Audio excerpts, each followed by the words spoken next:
I'm here today with Mitri Raheb, who is the founder and president of Dar al-Kalima University in Bethlehem, Palestine.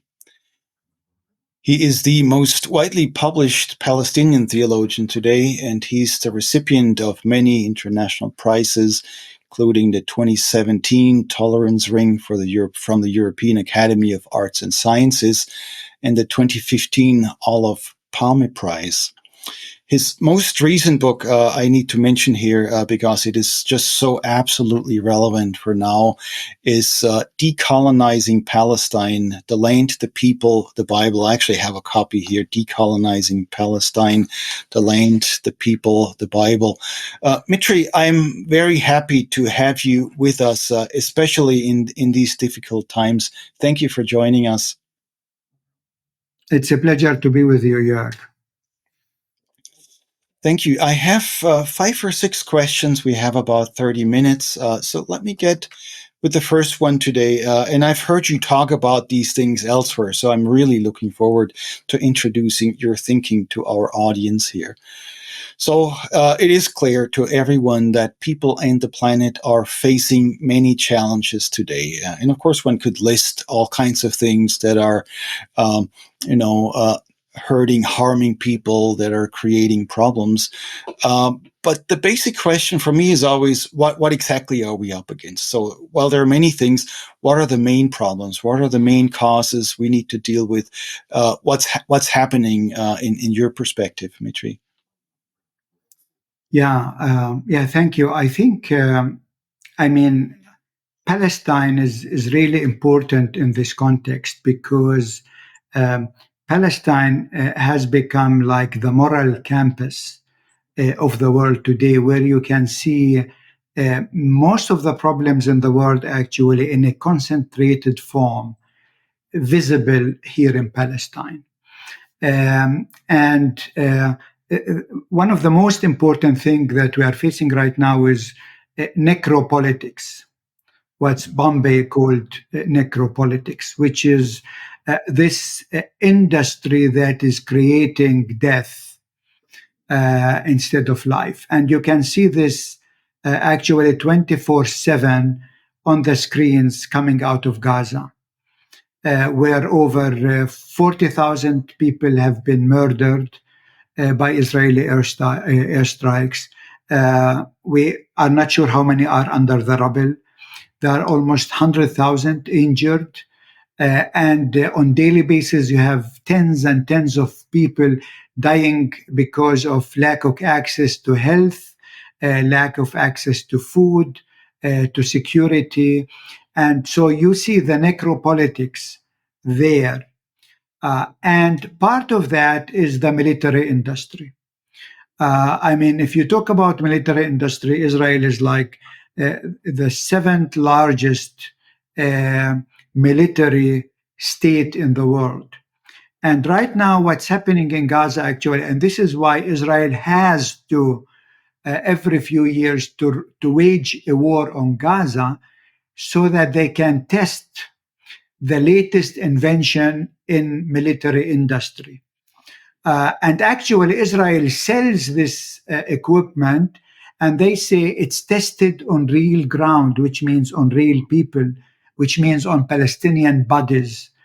And right now, actually, what Israel is doing is testing AI, artificial intelligence, military equipment that actually surveillance. Israel has been actually developing surveillance industry like no other. This is their main actually export product. And right now, actually, through face recognition, through motion recognition, the AI can target people without any human intervention.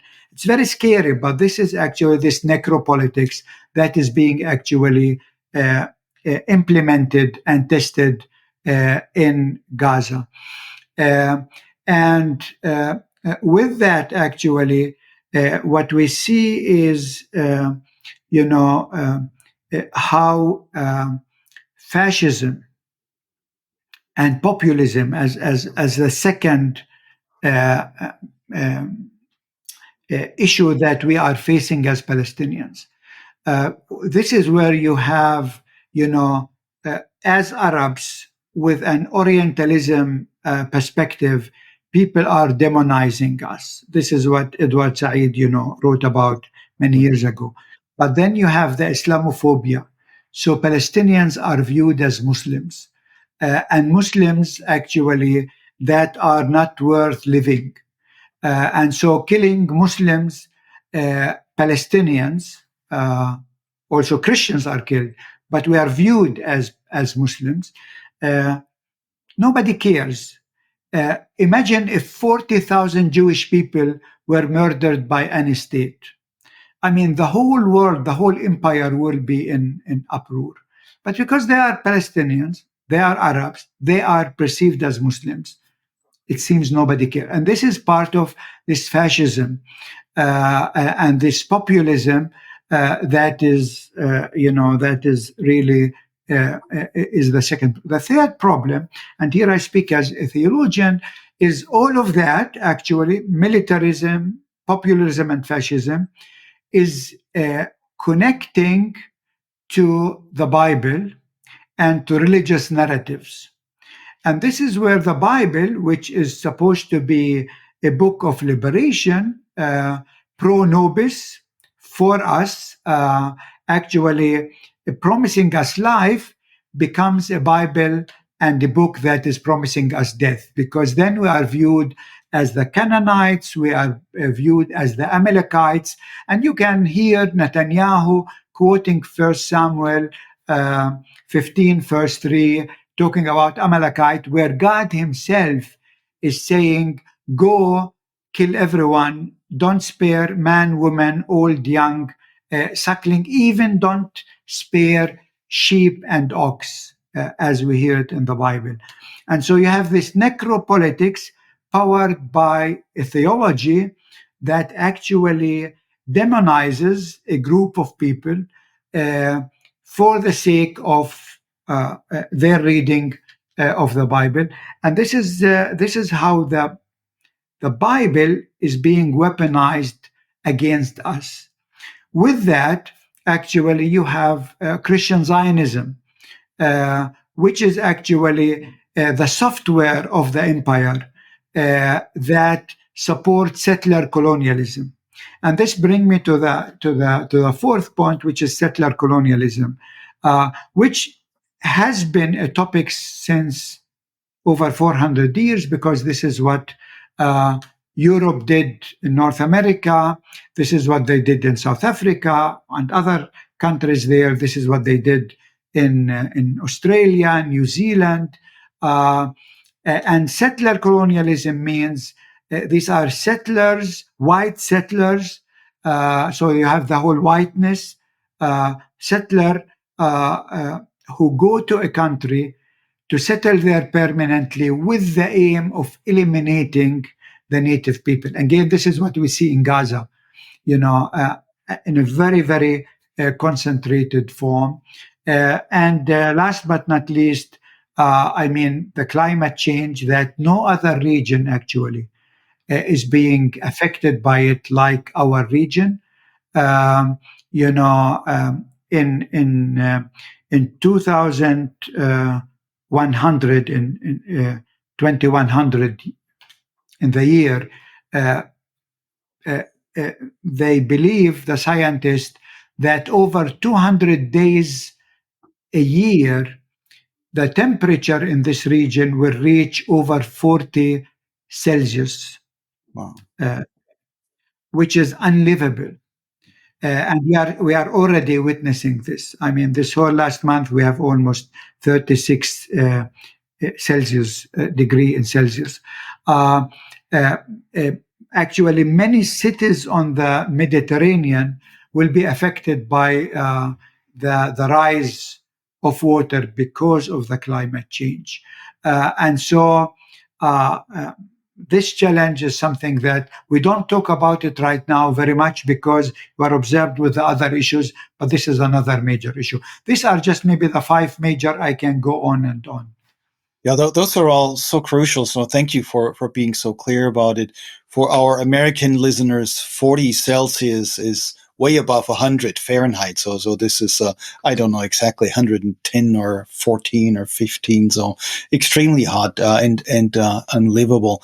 I want to maybe just summarize it with one comment I've heard you made in several places. It's also in the new book where you're saying, do not think about what's happening in Palestine as a conflict. It's not two sides having a disagreement, but it's a much bigger systemic issue, and you have described that for us very well. I mean, this is not just some disagreement, some little quarrel about an issue, but it's this overall global imperial system that we have to pay Exactly. attention to. Exactly.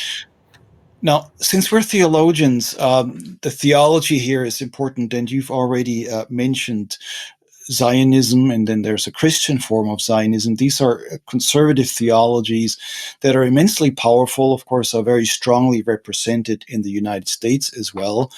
And so, a lot of our listeners probably know what that feels like firsthand coming from contexts like that.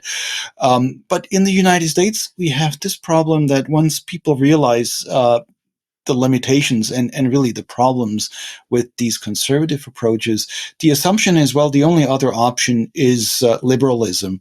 So people think, well, conservative theology, liberal theology. But there's another option that we're calling liberation theology. So I'm curious how you would describe, I know you're working on these things, so I'm asking the question knowing that you will have a very important answer here. How would you describe the differences between a liberal and a liberation approach here? Actually, looking from a Palestinian perspective, liberalism actually shows in Palestine that this is liberal on everything except on Palestine. uh, and actually, in my book, Decolonizing Palestine, I tell the story of some of the most liberal theologians. I mentioned German theologian as one example, but you have many American theologians who are actually coming from a socialist background. In South Africa, they are very clear against apartheid, etc.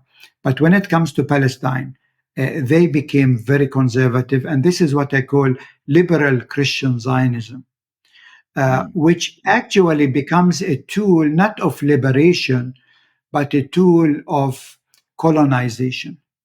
And remember, actually, many of the liberals actually they don't see the settler colonial issues in the world today. In my book, I mentioned also Brueggemann, which is a prophet, a good friend. I like him.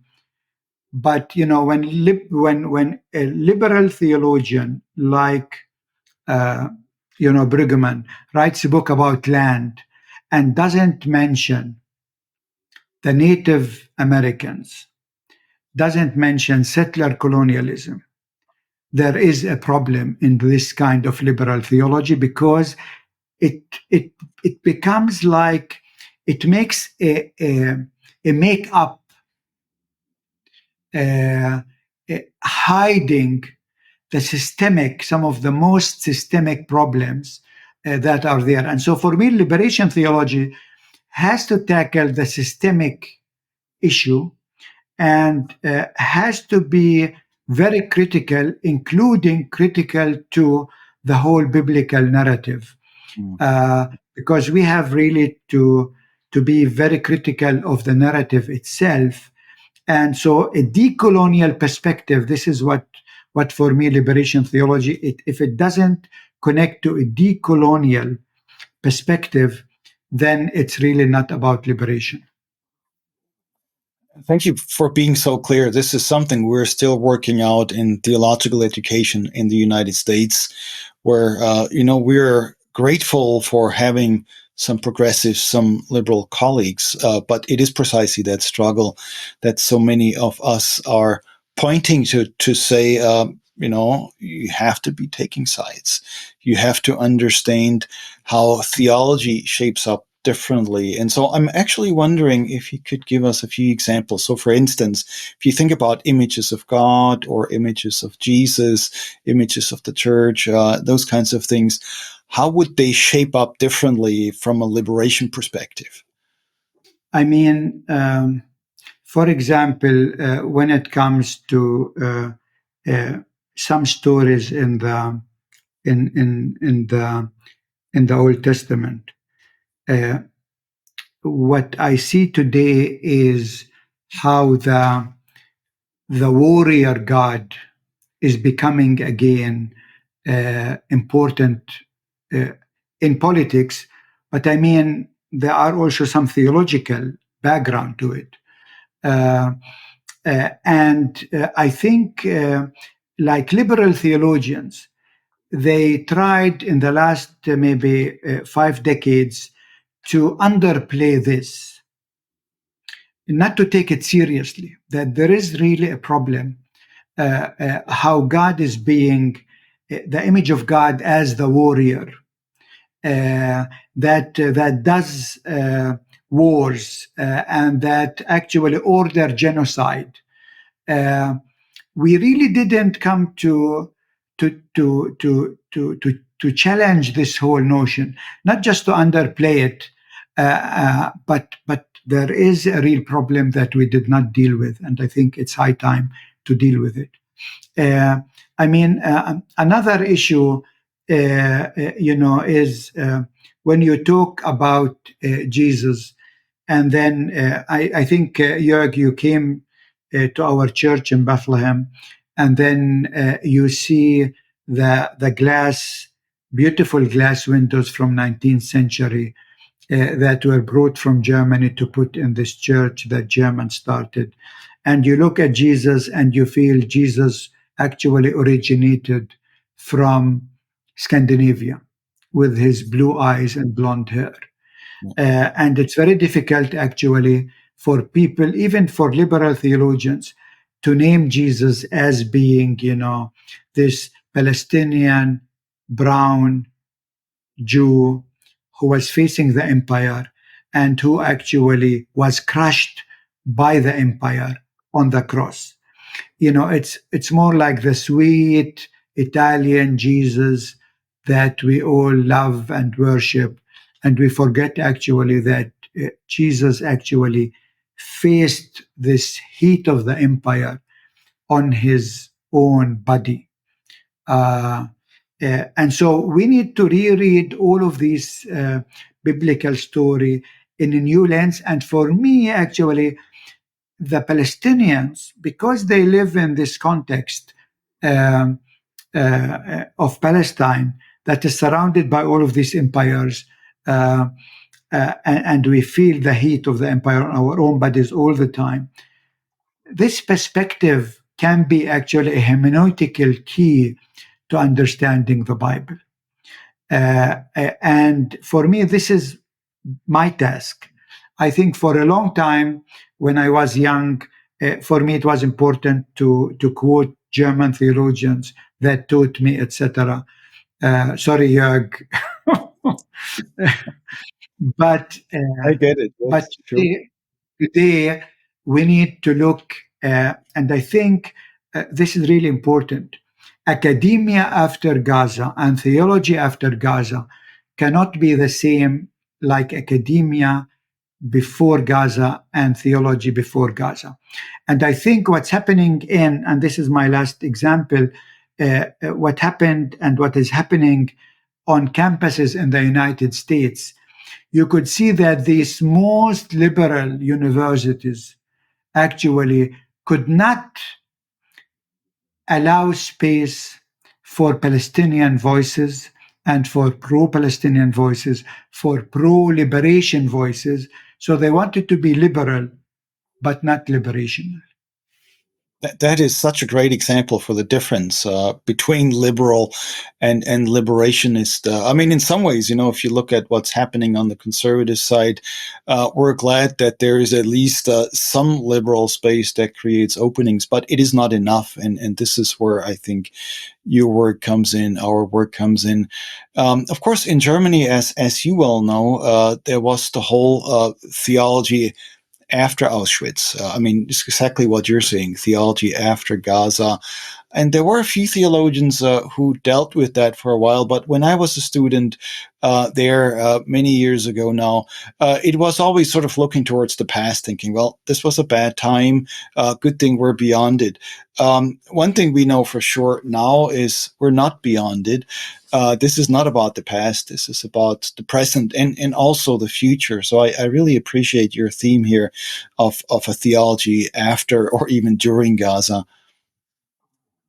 Yeah, and I mean, talking about Germany, actually, Gaza opened my eyes that I don't think I haven't at least come across any theologian in Germany that dealt with the genocide, for example, in Namibia from a theological perspective. There isn't. And theology after Auschwitz actually became important only after Israel became part of the empire. So theology after Auschwitz was not anymore actually the theology that say Bonhoeffer really wanted, because Bonhoeffer had the right theology in the right context at the right time. Theology after Auschwitz came afterwards when Israel became part of the empire. So it became actually a tool of not of liberation, but a tool to feel good about oneself and to whitewash, for me, to whitewash theology. And this is why I think there is a lot of work that needs to be done in Germany. I think it is what's happening in Germany, what happened in this last year is very devastating. There is a shrinking space for any debate on these issues. And so today, Germany is complicit in what's happening in Gaza. And I think there is not enough awareness and a critical thinking on this issue right now. I must agree with that. I mean, as somebody who's both German and American, I feel there's a lot of work that needs to be done. I mean, your comment about German genocide in Namibia, some of this work I have tried to do over the years, not specifically with Namibia, but all the other sort of related genocides. And in Germany, there is a younger generation. Unfortunately, they're totally kept out of the universities. This is not something where you could read a book of somebody who now has a regular teaching position. Even if you think back to some theologians like Dorothee Sölle, they were kept out of the universities, and they were not quite the status quo after Auschwitz people either. But I really appreciate your point here that these things became co-opted very quickly, and that's what we always have to watch out for. How do these even progressive to some degree liberationist approaches become co-opted again?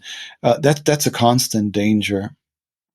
And maybe I can just add, since we're talking about Germany, like many German churches are complicit in all of this. I mean, I'm thinking now of one of the most liberal bishops in Germany, liberal on everything. And then when he came to Palestine, he was preaching to us about nonviolence, which I don't need anyone to preach to me about. But then this same liberal bishop on German TV, he's interviewed and he's saying we should send tanks to Ukraine. Now, it doesn't work that you are coming here telling the Palestinians who experience Israeli occupation to employ nonviolence, and then at the same time sending tanks to Ukraine. There is a disconnect there. And this is why I said liberal is a very problematic term that need to be decolonized and deconstructed. Thank you for helping us do that. I think this is so much of the work, in the US too. There's some very shallow commitments to nonviolence, I oftentimes find, that seem to be liberal without ever engaging the liberationist work. Exactly. Maybe part of that, this would be my next question, is, a perspective that I find, and of course, US, Germany here might be very similar, where liberation perspectives are oftentimes seen as minority concerns, right?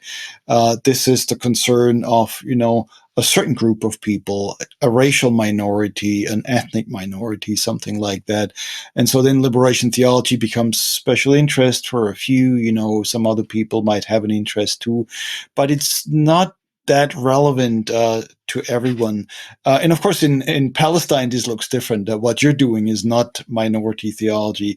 And of course, I would argue that it's really a misunderstanding of liberation theology, because black theology in the US may not have to be minority theology either. But can you help us a little bit in thinking through sort of liberation from minority majority perspectives, how this could help us move forward? Actually, liberation theology is a concern of, I would say, 90% of the world population today. Right, exactly. It's not articulated as this, but the issues that I mentioned, the 5 issues at the beginning, they are actually affecting the lives of 90% of the world population. Not everyone has the right word for it, but this is what it is. We are talking about what 90% of the world population are facing by the empire that has the political and economic and media power with the rest of the world. This is one. Now, the other issue that I would like to mention is that the whole concept of minority, if we look at it, is a concept that developed after First World War. This is actually when the word minority became important in the United Nations. It wasn't called the UN at that time; it was the League, right? Mm. And why was it developed? When so-called third world countries were slowly to become independent, Europe needed a reason to interfere in these new developing countries because they should be independent, right? And so the tool that was utilized to interfere was the issue of minority, because to protect minorities, this was their reason to come and to interfere. And there is a lot of work. I talked about it in my other book, The Politics of Persecution, how always the issue of Christian minority in the Middle East, that are persecuted, is utilized actually with for example, the Christian right, but also with European countries and so on, to interfere in the issues that the global South is facing.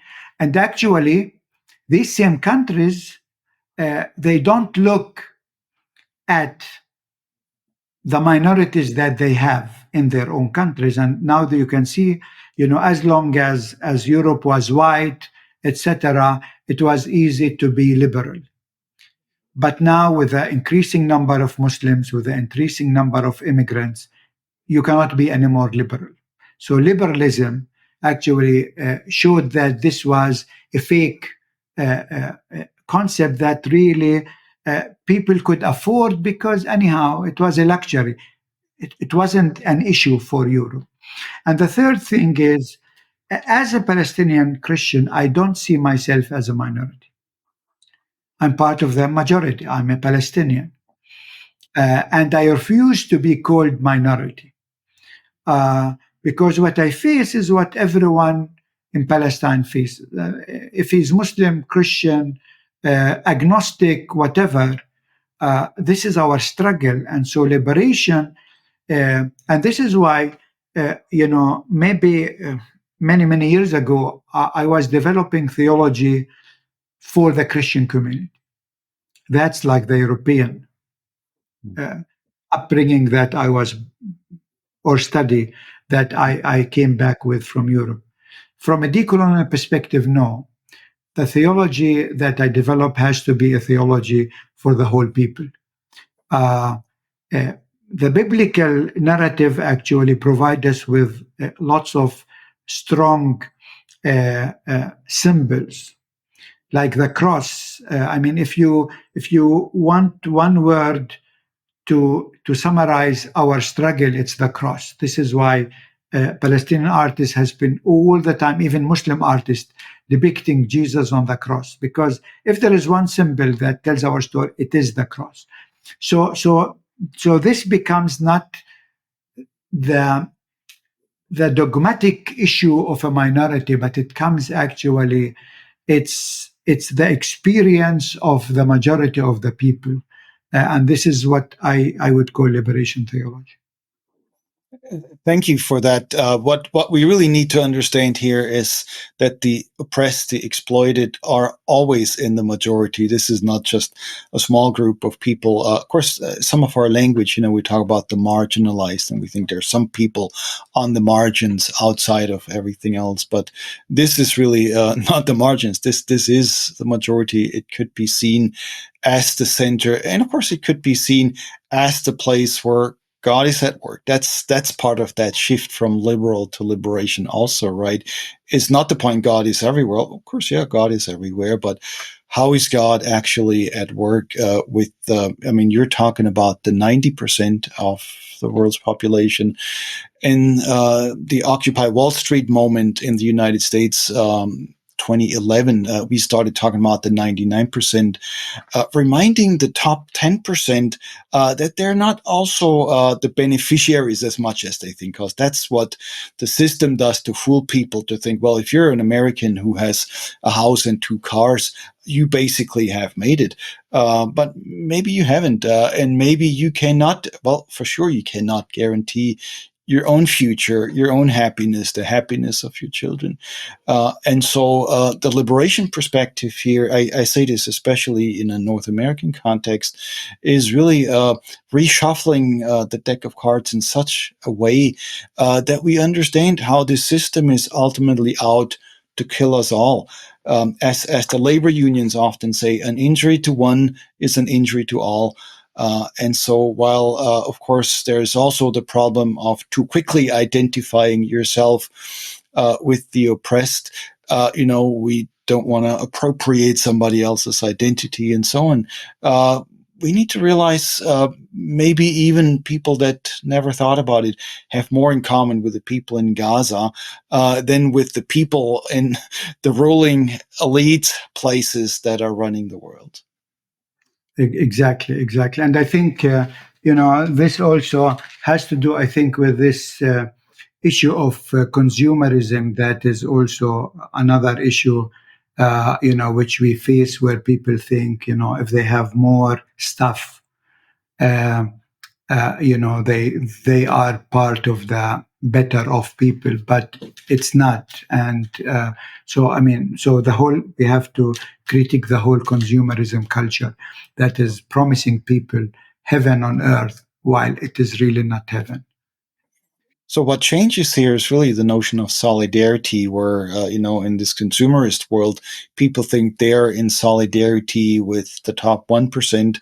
In reality, if they looked more closely, the pressures that are upon us, we talked about this in the beginning, what are we up against? put us in solidarity, that could be much stronger, and that could be built on, which is not a moral concept where people are, well, you should be in solidarity, but just see, I mean, what you said was very memorable in the beginning, to say in Gaza, there are weapons being tested that ultimately will be deployed somewhere else. And it's very possible that they will be deployed, depending on who is in the White House, even against Americans in the street at some point in the future.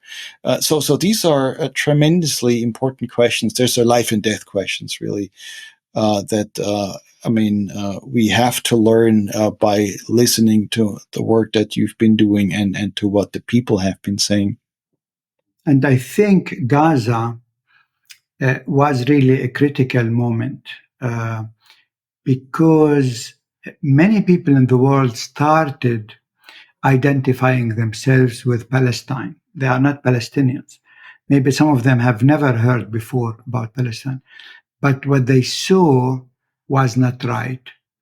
And so you have the elite, the politicians, you have the economic powers, and you have the churches and religious establishment, including the Jewish religious establishment, who were actually for the genocide, while actually I think, even in Germany, from my experience, the majority of the people in Germany, actually they understand what's happening in Gaza.